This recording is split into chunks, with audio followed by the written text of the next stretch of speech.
Bonjour à tous, aujourd'hui on va se retrouver pour un tuto de ponçage pour réduire ou enlever complètement les sifflements d'un foil.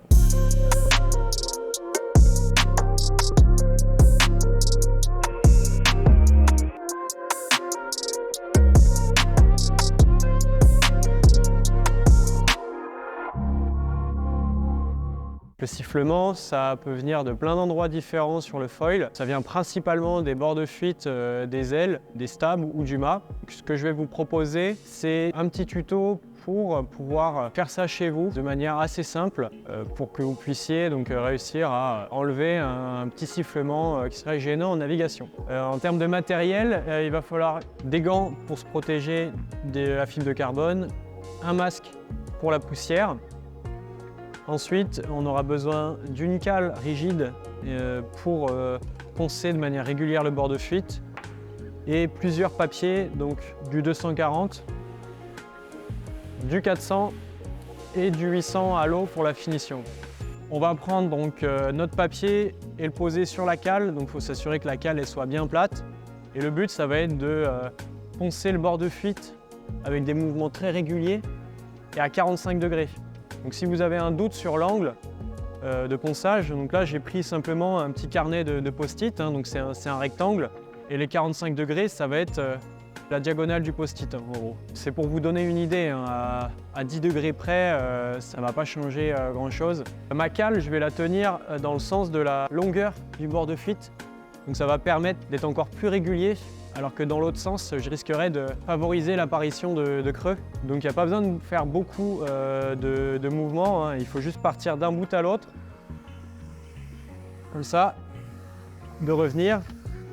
Donc il ne faut pas hésiter à jeter un petit coup d'œil, voir l'effet qu'a eu ce premier passage. Vous allez voir que ça casse vraiment très légèrement l'arête.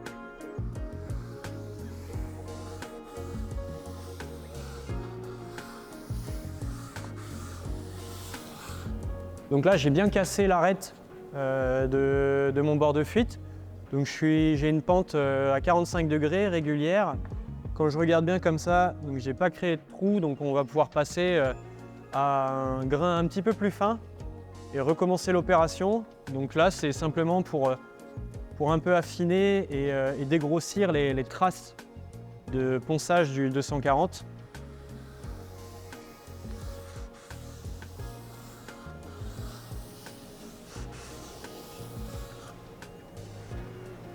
Hop.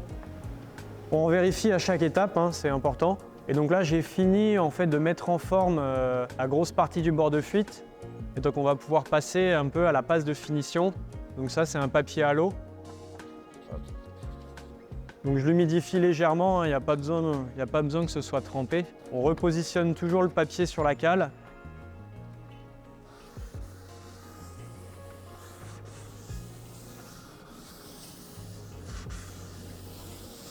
Toujours à 45 degrés. Si le bord de fuite est vraiment trop coupant, ça peut quand même être dangereux.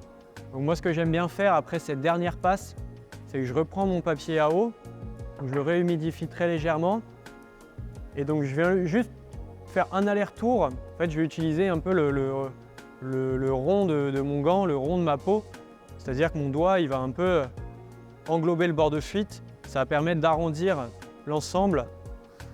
Et donc là, je repasse une dernière fois comme ça. En englobant bien le bord de fuite avec mon doigt, j'ai pu vraiment arrondir une dernière fois. Et surtout à la fin, quand on arrive à ce stade où on a terminé, on évite de passer le doigt sur le bord de fuite, même si on a les gants, parce que ça pourrait, on pourrait avoir une écharpe qui transperce le gant. Et donc le mieux, c'est vraiment de prendre un chiffon qu'on peut vérifier une dernière fois. Là, j'ai enlevé un peu la partie coupante, pour moi ça me convient bien. Et donc là on peut laisser l'aile comme elle est, on n'a plus de finition à faire dessus. Donc n'hésitez pas à prendre votre temps quand vous faites ces opérations, à bien vérifier que le bord de fuite reste régulier à chaque étape. C'est des pièces très fines, chaque ponçage assez brusque avec un gros grain pourrait détériorer le bord de fuite. Mais si vous prenez votre temps et que vous regardez bien l'évolution à chaque étape, tout devrait bien se passer. À vos cales à poncer.